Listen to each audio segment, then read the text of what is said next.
Yeah, farming is definitely dangerous. It has had a lot of improvements in safety, probably in the last 10 or 15 years, but still can be very dangerous. There's a lot of moving parts.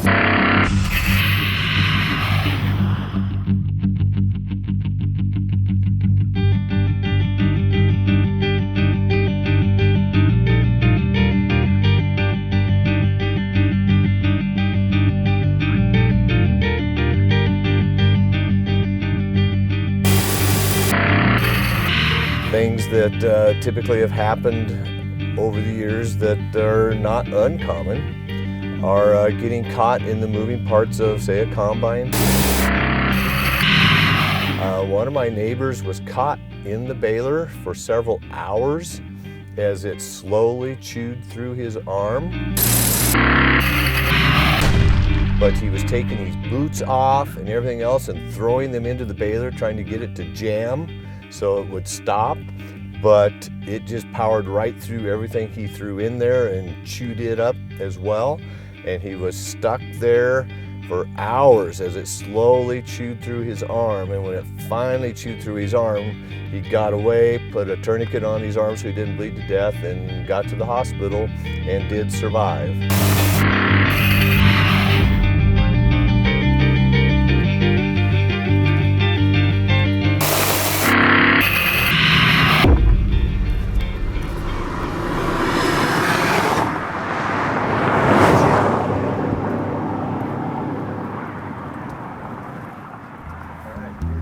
We are in Nebraska, not Kansas. All right, so how should we start this out? My name is Craig Moss, and I'm a farmer from Panhandle, Nebraska, and I'm the boss around here. Been associated with you for 4 years now, and have enjoyed every minute of it. Being a farmer from Nebraska is something that was very foreign to you when you first got here, but you adapted quickly. How you doing, Jeb? Let's pop in here. What exactly is going on here right now is we are having some sprinkler difficulties, meaning our pivots that spray the water are becoming clogged from sand that is brought up from the Oglala aquifer down below. So we have the task of fixing it. And we wanted to make sure it was real fun, so we ran the sprinkler before we go fix it, okay? Stick them up in there. You know, get up in there, brush back and forth, real nice. Very good. See, there's some sediment stuck up in there. Plug this thing up, and that's why this corn's off, baby. I still remember the first day when you and Logan came to my house asking me for a job. At first was a little apprehensive. Right there. Thought that a couple kids from the city or an urban environment really would have a hard time on the farm.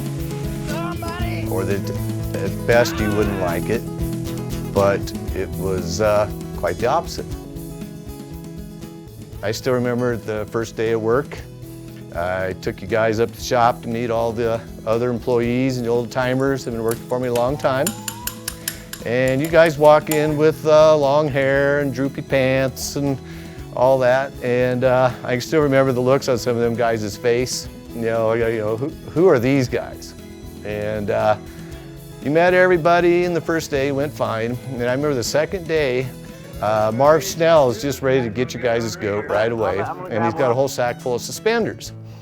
Gonna tease you guys, right away, and he hands out suspenders to all you guys. And I remember you guys just, all right, and you took those and you put them on, and he thought he was gonna really tease you about it, and it didn't bother you guys at all. You grabbed those and you put them on, and right away he thought that was so cool, and from there on, right away you're accepted by all the old timers that work for me, and I just thought that was kind of neat how it didn't bother you guys at all. Of course, you didn't wear the suspenders up over your shoulders. They were an accessory that hung down beside you, but still, that was pretty cool. You notice that? You didn't notice it, did No. Corn grew another foot last night. Oh yeah, I noticed that for sure. Look how tall it is. On That way. the highway, it's way fucking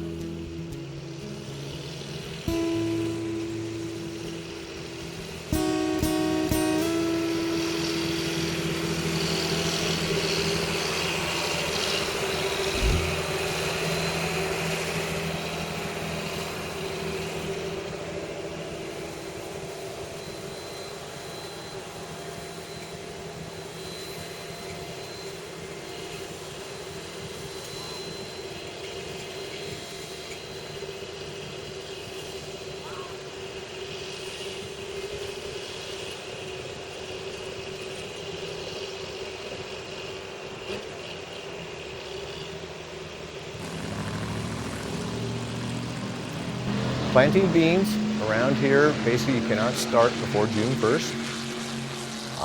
The window to plant beans basically is 13 days long. You can still plant beans after June 13th, but 4 or 5 times since I've been farming, everything planted after June 13th froze. They didn't make it.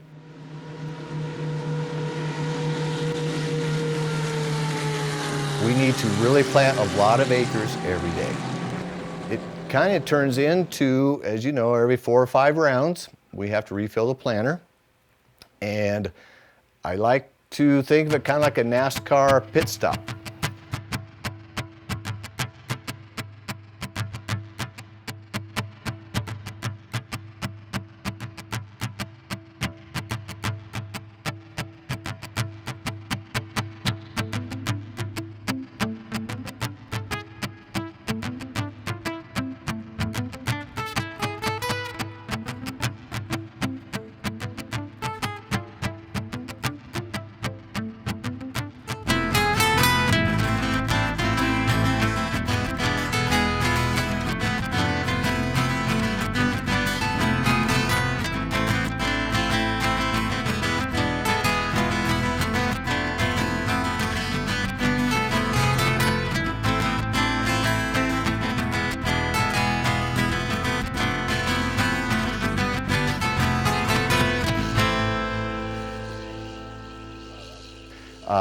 I can remember after just a day or two, getting a routine down where we hardly even had to talk to one another.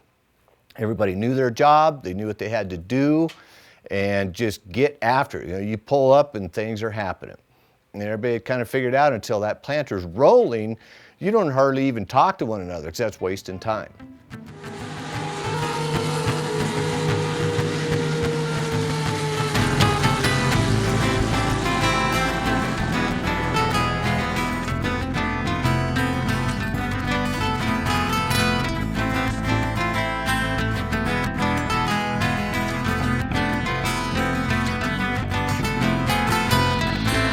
Over the years, a few things have changed. Planting. One of the, I guess, biggest advancements was when we went to auto track and auto steer with the tractors. It removes the need for hydraulic markers to put a mark in the soil. That's how it used to be. It made a mark in the soil that then there was a line for you to follow in the tractor, and you had to do the best job you could to steer right on top of that line, which always wound up with little kinks and curves in it.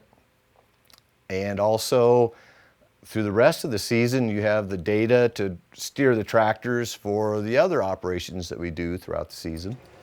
Now I'm going to show you how this here GPS majigger works. This is the steering wheel. It is currently engaged into auto steer. I'm at the end of the row here, so I'm going to have to turn around.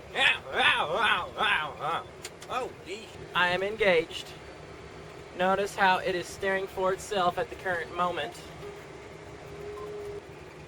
Now, I'm riding a little bit to the right. You can see my tracks are pulling a little bit to the right there. So what I'm going to do, touch this button and say go left. And it did it. And okay. Alright, so it's time. I gotcha. You thought I was gonna... Okay. An inner row ripper is a implement that runs under the ground about a foot deep, and it has a point on it that is shaped like a shark's fin. And so as it goes through the ground, it heaves that dirt and fractures the dirt under the ground. The main reason is to increase water infiltration. The fracturing of the ground opens it up. We have really high clay soils here, and they will seal off, and irrigation water will tend to run off without doing that. And so that opens the soil up so that nutrients and water can soak in. It's easier for the roots to grow, and it keeps the ground soft enough all season long to be able to harvest the beans at the end of the season. The key is, though, you have to drive perfectly straight right down the middle of the row. And before auto track, you really had to pay attention to do that. And you guys did a good job of it.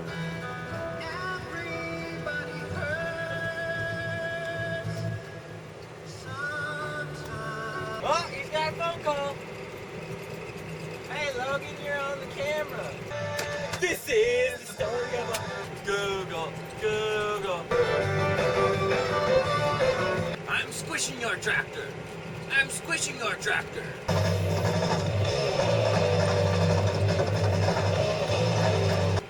Hold on. Whoa, squishing two tractors at the same time.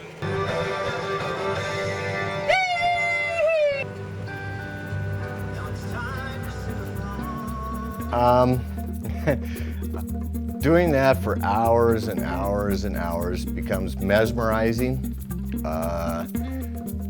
almost hypnotizing, and as you're, especially after lunch and the sun is shining on you and you start getting tired, it's easy to start drifting off, and the tractor can get off the center a little bit.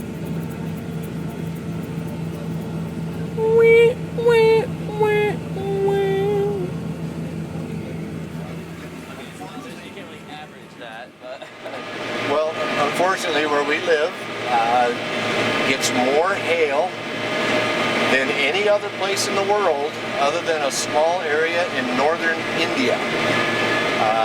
Most hail patterns are caused by mountains, and we're just in the right distance away from the Rocky Mountains to be in that shadow of area of the storms coming over the mountains and pushing them higher into the colder air above, which produces more hail.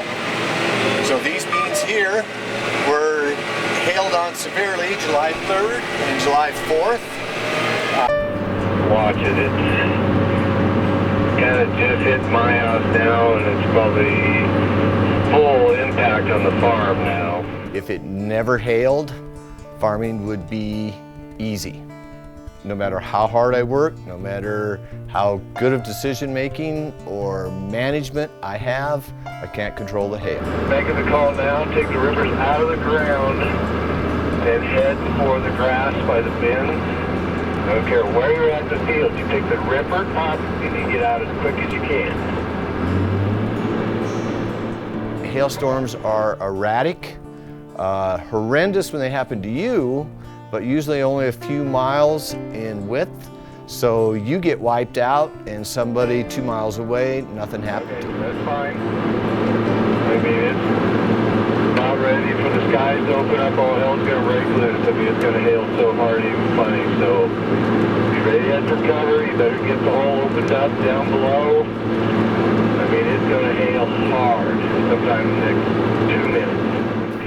Around here, at least 1 year out of 5, you will completely lose everything.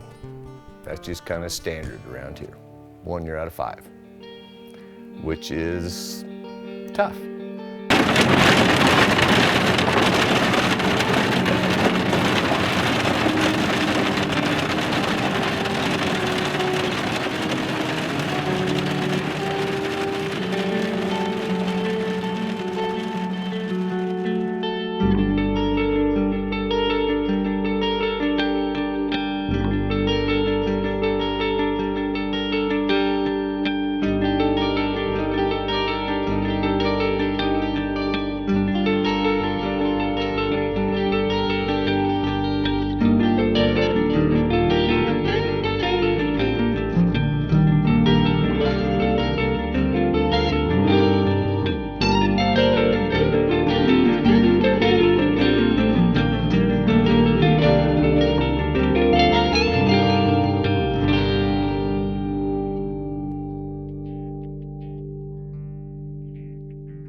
This year, we had 14 pivots of beans. We had to replant 5 because it rained 4 or 5 inches on them before they came up, so we had to replant them. So we planted 19 pivots of beans to get 14 up in production. But on the 4th of July, it hailed and took out 4. So we had 10 left starting the 5th of July. We'd planted 19 and we had 10 left by the 4th of July, which was actually a pretty good year. The year before, we had 16 pivots of beans, lost 12 of them on the 8th of August to a massive hailstorm that took them all out. The few that were left, it was so wet and rained in the fall so much that it wound up ruining the ones that were left. And so I had 16 pivots of beans and got none, which I can remember we were all in Denver with your parents out to dinner Saturday night, downtown Denver. We went to the Rockies game. All was great. Beans had looked great when we left. And I was getting phone calls from home saying that it was hailing so hard that I knew I had basically lost them all. So during dinner, just during dinner, I had lost $500,000 and had to try and keep smiling and enjoying dinner on a Saturday night, which I later had talked to some people, your parents, and they had no idea what was happening to me, which was good. That's the way I wanted it.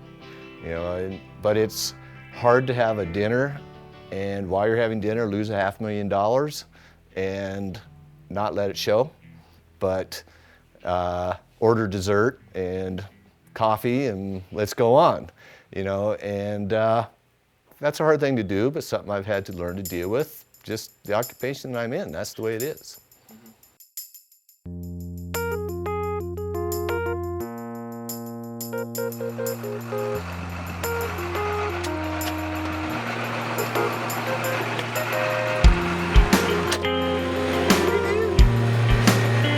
Okay, we are knifing pinto beans.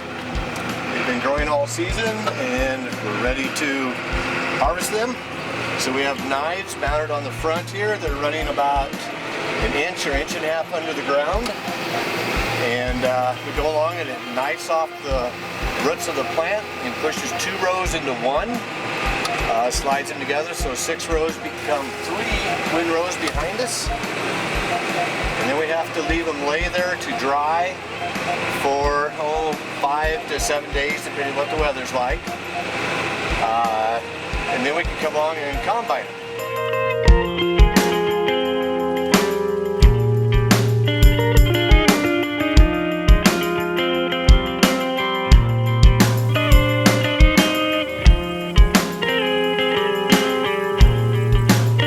Well, you know, farming in general has been consolidating to where farms are getting larger and larger with fewer and fewer farmers, which is common in most industries.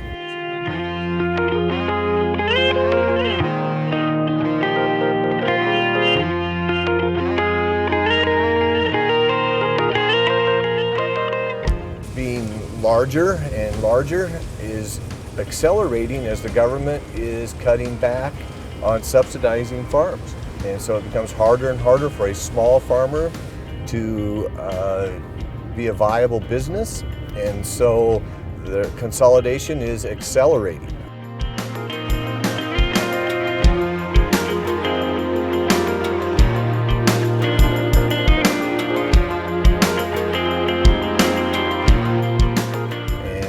That's something that's really going to change over the next 10 to 15 years is most farmers in America are old and they're going to be retiring. And virtually no younger farmers are out there. There's a few, but not very many, because they had other opportunities to have careers elsewhere. And so there are not very many experienced farmers to take over for these older ones as they retire. And there's going to be a huge change in farming in America over the next 10 or 15 years as it is worked out who is going to raise all the food in this country because experienced younger farmers just aren't there. It's not a type of occupation that most younger people wanted to pursue, and so they've left the farm and moved on.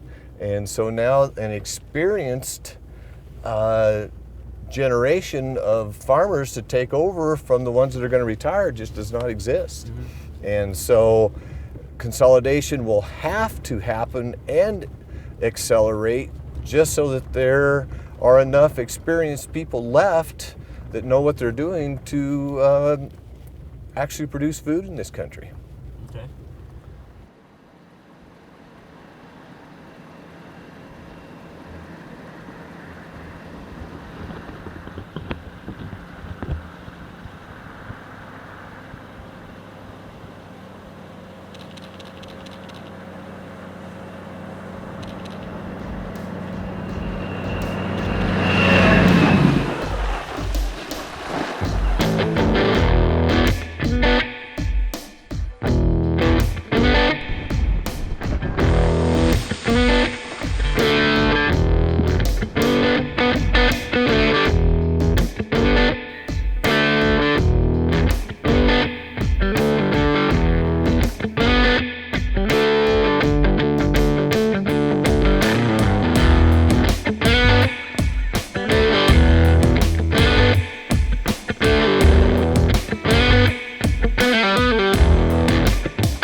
Get some.